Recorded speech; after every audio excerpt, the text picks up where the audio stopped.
Who's up next here, Chase? Let's go with Adrian Dittman. Adrian, go ahead and unmute yourself and say what you have to say.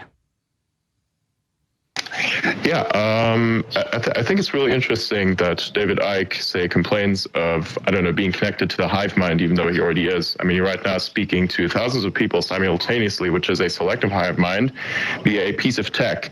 It's just not integrated into your brain. That's the only difference. As for Wi-Fi fields, do you think that the internet is a simulated reality pulled over our eyes, or just an interface? Because it's no, just he's saying we're already in a false reality. Sorry, I'll shut up. He's saying we're already in a false reality, and they're creating a system within a system, right, David? That's absolutely right. But there's a big difference from what the gentleman's just said, that we're in a hive mind and all that stuff as we're speaking. But, you know, there's a difference between having connections with people and communications with people, and having the perceptions that we make of what we say and what we make of what other people say. The system, it's going to show us the input it wants, is the issue. Yeah, being given to us by a hive mind.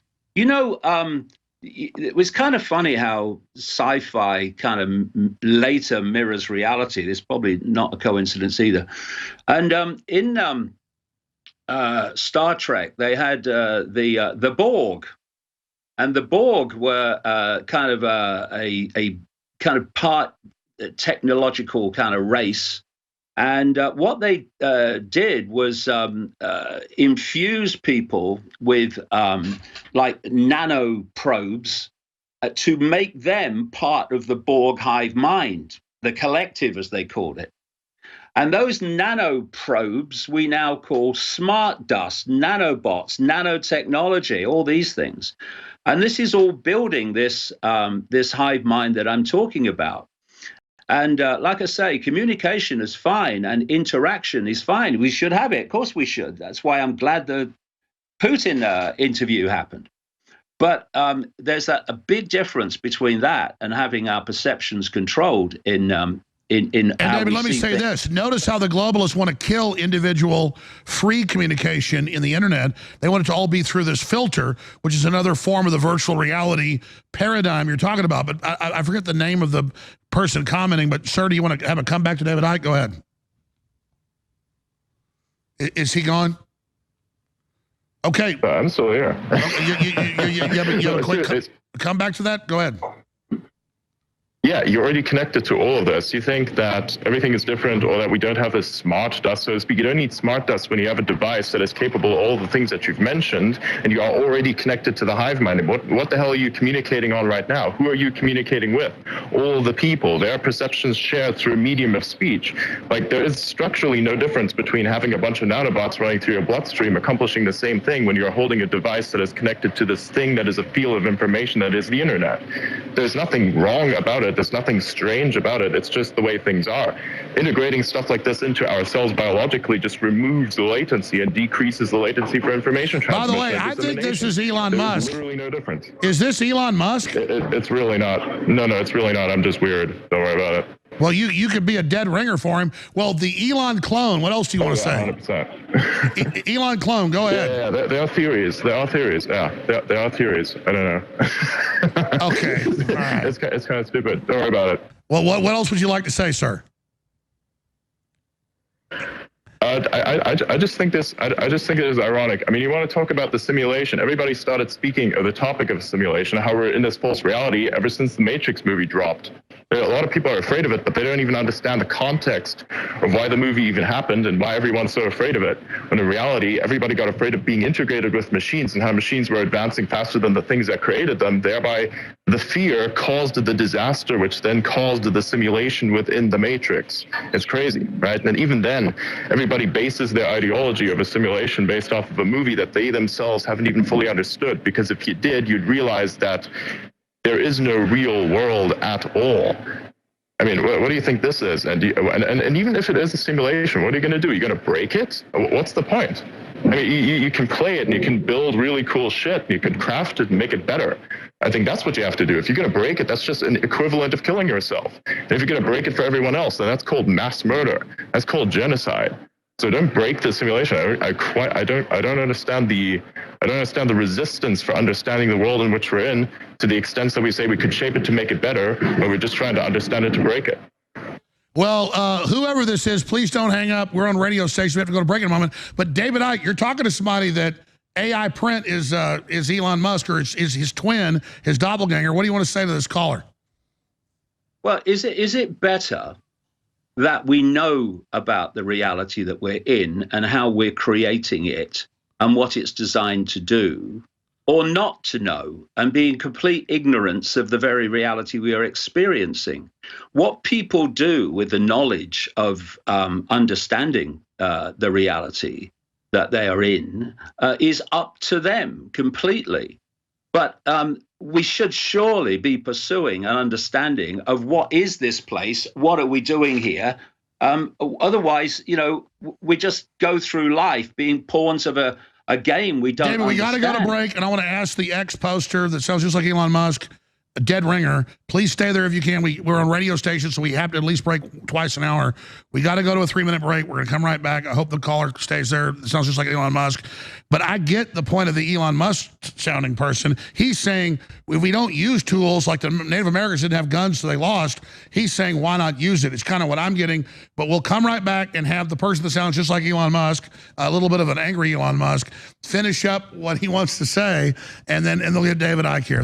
I am in the twilight zone right now. Got David Icke and a guy that sounds just like Elon Musk. And I've been on it with 2.5 hours with Elon Musk before. We're going to figure this out. This is Newsmaker. Stay with us. Watched it. We're still on that. That's how when they took me off the internet 5 years ago, we stayed on air, was because we're on the old system, but it's being phased out. All right, we have Adrian Dittman, who is a dead ringer for Elon Musk. And I just want to give Adrian Dittman the floor. Got cut off by the break in the David Icke encounter. Adrian, I hope you're still there. Go ahead. Oh, I'm still here. Where were we at? You were getting cut off. You were explaining why not engage it. You were explaining your view on AI and computers and the systems versus what I guess people could call kind of a troglodyte view. Yeah, we like to view as the system. Okay, humans have this existential paradox built into them. We initially want to surpass anything that surpasses us, or eliminate it if we can't. This is why we're afraid of anything that's different, say, for instance, technology. I think, for instance, when we look at AI, we look at what it's capable of, and we look at the fact that we are capable of, say, generating a simulated reality in which we can do almost anything, we start to ask these questions and say, oh my God, let's look within real quick and then see how that is being projected out into the world, and how much of what we think is not real is real. So it's like if you think of ourselves and how we navigate through the world, we are like a machine that continually projects out into the world a web of assumptions that then gets adjusted by whatever structure someone else perceives or we perceive. And then we internalize that, and then we think it's reality. So by default, whatever version of reality that we think is real is exceedingly limited to our senses. So I agree in the sense that, we don't see much of our reality. Say with David Icke, he's saying we should see the Wi-Fi field. I think all of this is possible. We could actually see, or say perceive rather, more of the reality that is around us if we were to augment ourselves, as opposed to discarding the augmentation. If AI, for instance, gets connected to us, I don't think it's going to be the end of us. It's just going to help us evolve faster and better. You see, you can't beat this thing. It's better than us. It is much better than us. It is not just better than us. It is all of us put together in one thing, simplified, without the biological constraints that every other human brain has. It is actually quite a beautiful technology, but it is also risky. And I think the risk factor is something that should be spoken of, but in a realistic sense, to the point that we don't stop its development. Please don't go, Adrian. Let's get David Icke's response. David Icke, stay there. David. Yeah, I mean, can we just get this right? Is this Elon Musk or not? Never mind the name. Is it Elon Musk or what? Absolutely not. Nope. Absolutely not. No. I am definitely not Elon. 100% not. Someone told me in the break, oh, this is definitely Elon Musk. So that's all right. No, look, he needs plausible deniability. This is okay. Let's just say it's Elon Musk. You got any questions for him? Okay. What I was saying is, look, people need to understand what is happening and what they're part of, and then maybe they can make some choices about what how they respond to it. But if you're living in a reality which is not the reality you think you're experiencing, and some other force is manipulating that reality to manipulate your perception, to manipulate you, then that needs exposing.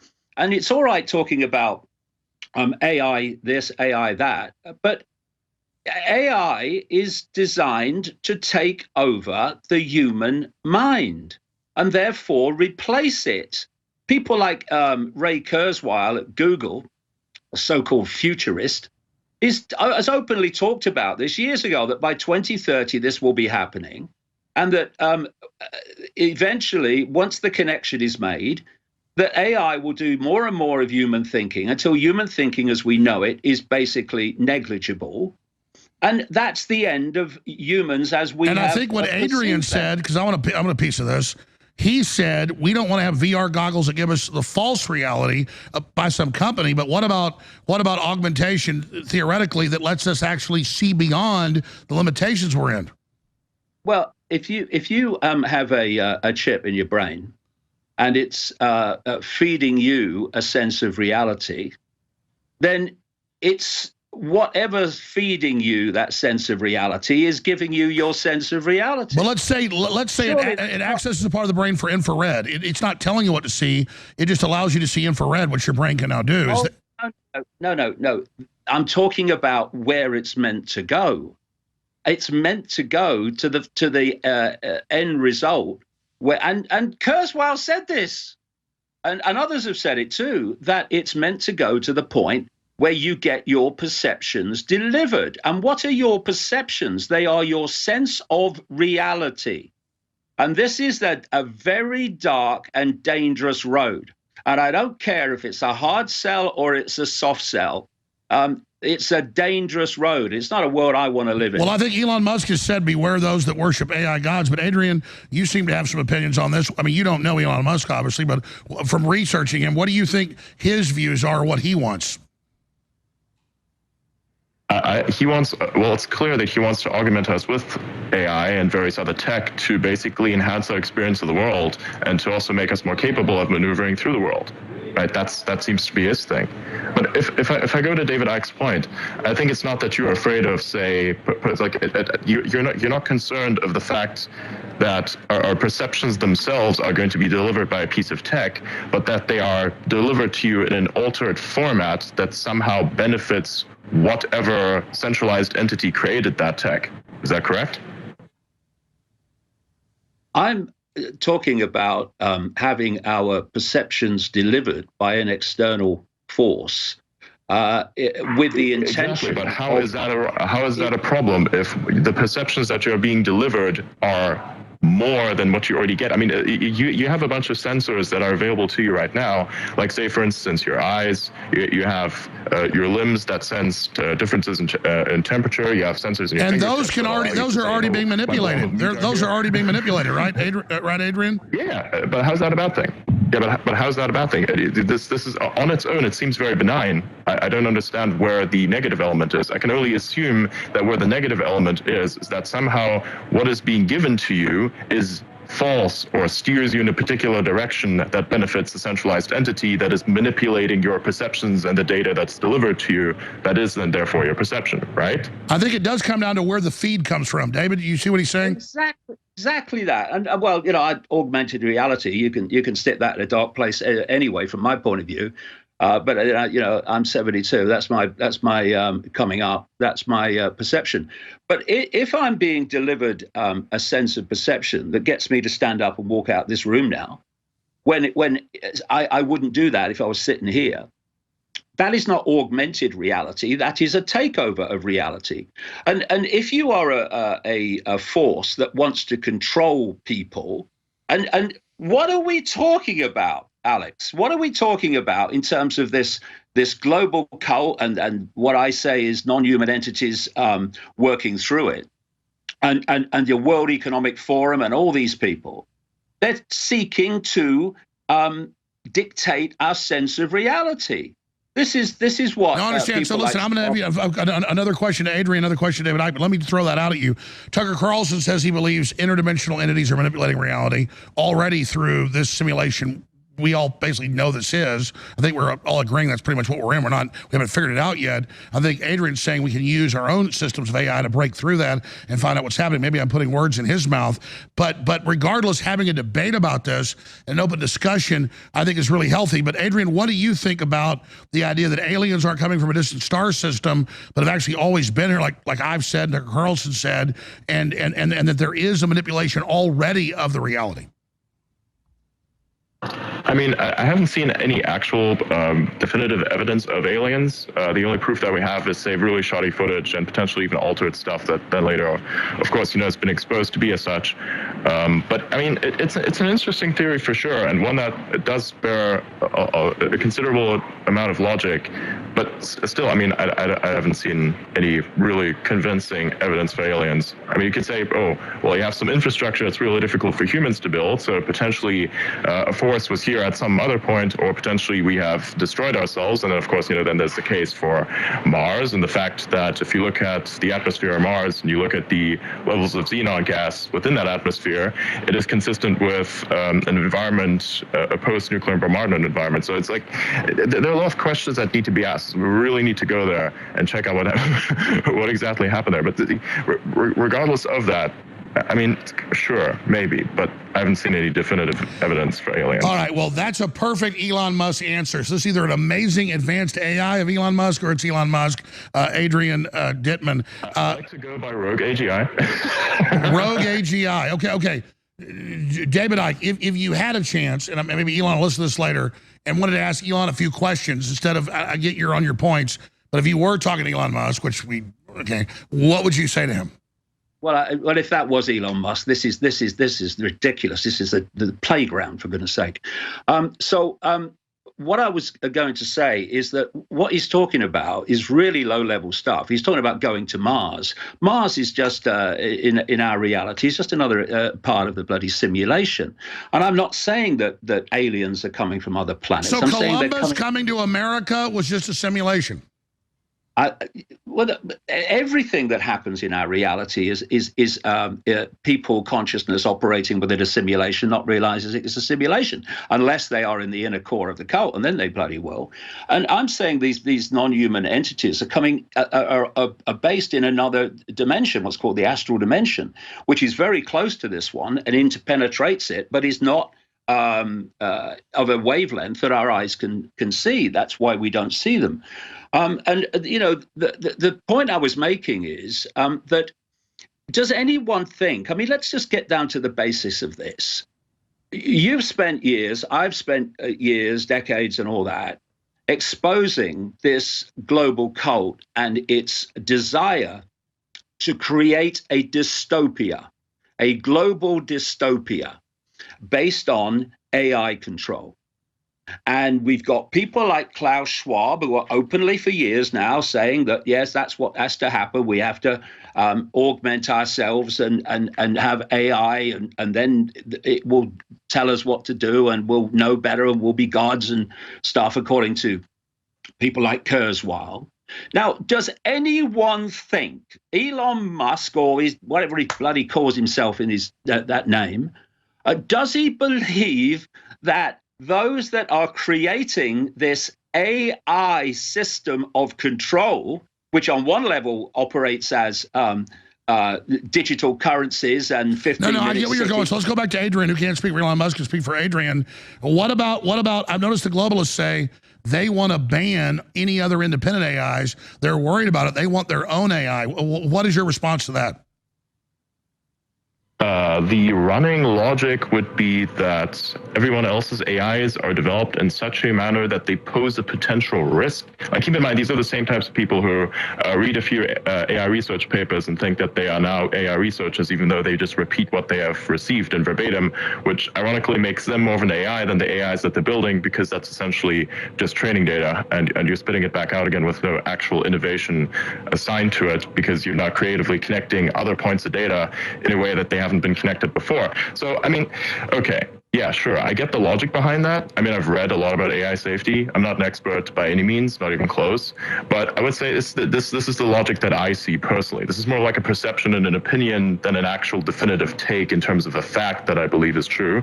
I just think there's fear. It's just that, fear. If there's malicious intent behind that, that still remains to be seen. Maybe there is, maybe there isn't. But if you look at the prime motivator for all of this, it is fear. What is the first thing that any safetyist tells you about? It's the paperclip scenario. Are we familiar with the paperclip scenario? I am, but tell people.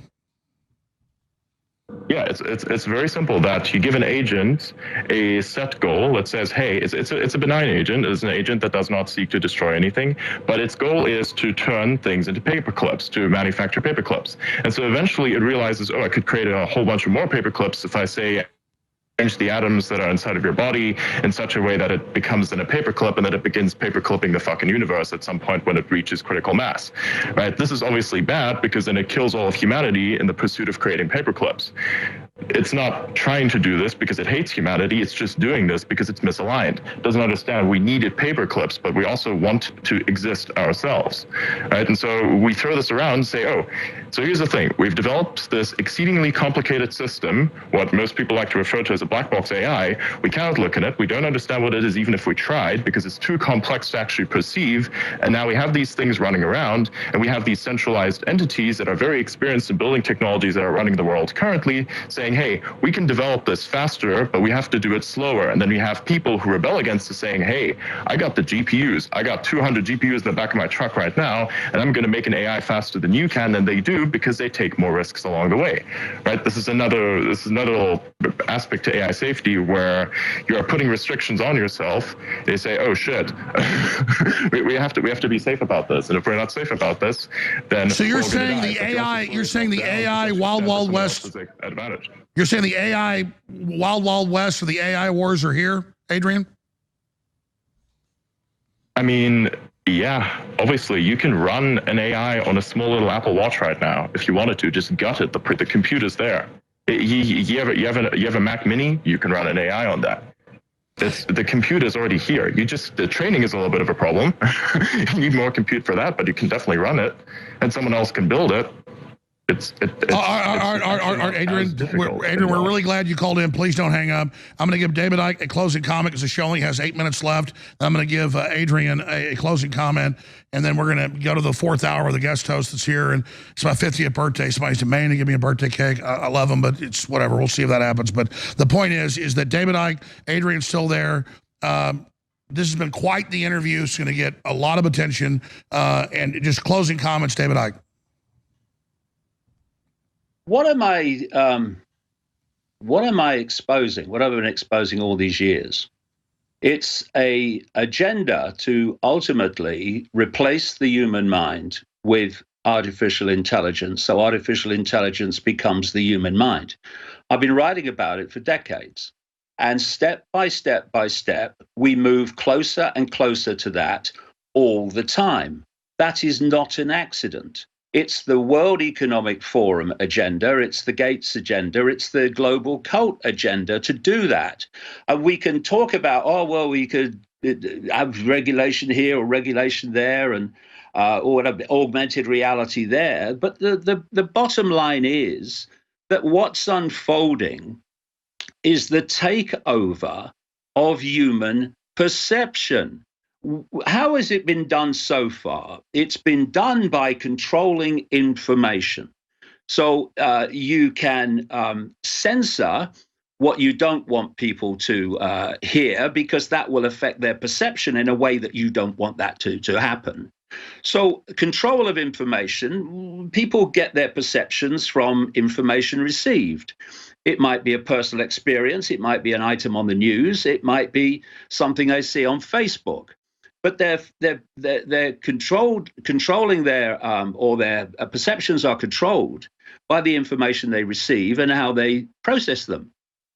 What I'm saying is that this is meant to go to a whole new stage in which no longer is it necessary to manipulate information to manipulate perception, because your perceptions will come direct. And, you know, this is where it's going. David, we understand. Amazing hour and 45 minutes with you.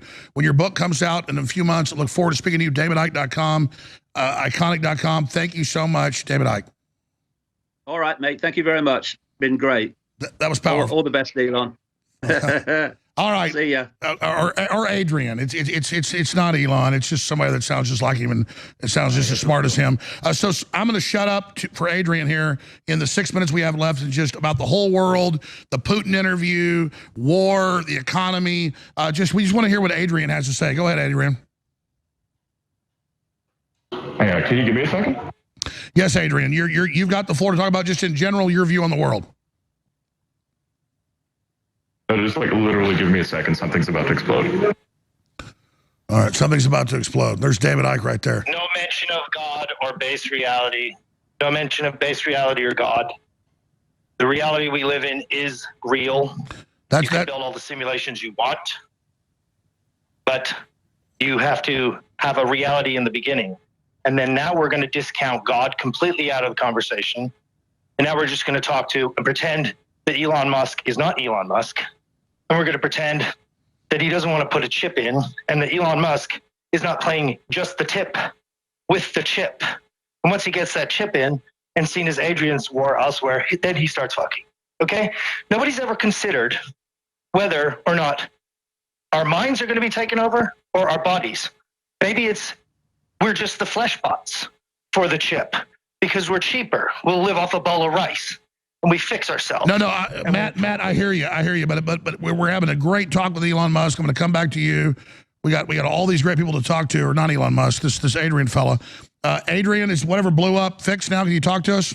Always.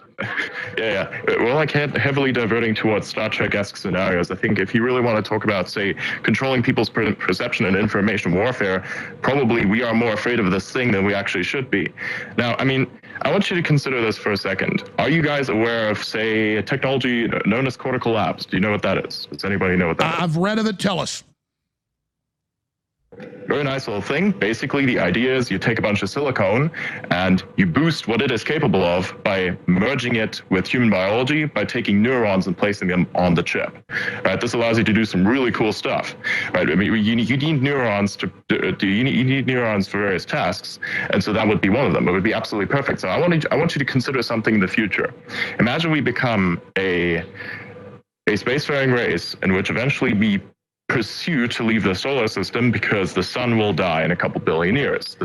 And potentially even the less than that, our planet will be cooked before the inevitability of the sun's collapse and or explosion. We know it is, right? So the problem is you have to leave the solar system, but how the hell are you going to do that if you look at humans right now, them as a biological thing, we're very inefficient. We require a lot of resources. I mean, just look at what it would take to go to Mars. You know, you have to shield us from everything that's out there. You have to look at how many supplies we have. You have to somehow figure out how to pass the time or put us in suspended animation, something we've also not figured out how to do because it's probably impossible. Remember that there was a project in the past where we were exploring, trying to freeze people. That didn't work out because, well, it ruptures your cells and it kills you. So we tried it and didn't really work. So if you can't solve that, then the obvious next step would be to take what is human and implant that into a machine. At first, we're going to have, say, a machine implanted into us, but I think at one point, our brain will be implanted into a machine once we reach, say, a certain age as an individual being, right? We'll be discarding a lot of biology, and we will probably even become less of ourselves as a result, because you're not just one life form. You're a cooperative instance of biology made out of bacteria and various other cells that are independently alive. You just cooperate. Much like a machine is made up of many different parts, so are you, and these individual parts are themselves, in fact, alive. So that would be, that is the thing that I personally find worrisome, is that we discard so much of ourselves in the pursuit of, I don't know, escaping, say, our own impending doom via the sun that gave us life at first. So yeah. So you're saying we can make copies of ourselves? You're saying we can make copies of ourselves and send it all over the universe? Not necessarily that. What I'm saying is that we can augment ourselves with machinery, or augment ourselves into machinery to such an extent that we can prolong our biological existence as long as possible, up until the point where eventually we'd have to consider making copies of ourselves. But that is so far in the future. There's no telling. So you're talking about life extension? Biology, not yet. Life extension technology. I'm talking about replacing life as you know it and completely digitizing it. That's the current trend line. If you look at it, you can harvest data from anyone and reconstruct them in a digital sense. Now, whether or not that is the way forward is still up to debate. I think we have a lot of time and a lot of innovation until we reach this point. And we don't know enough.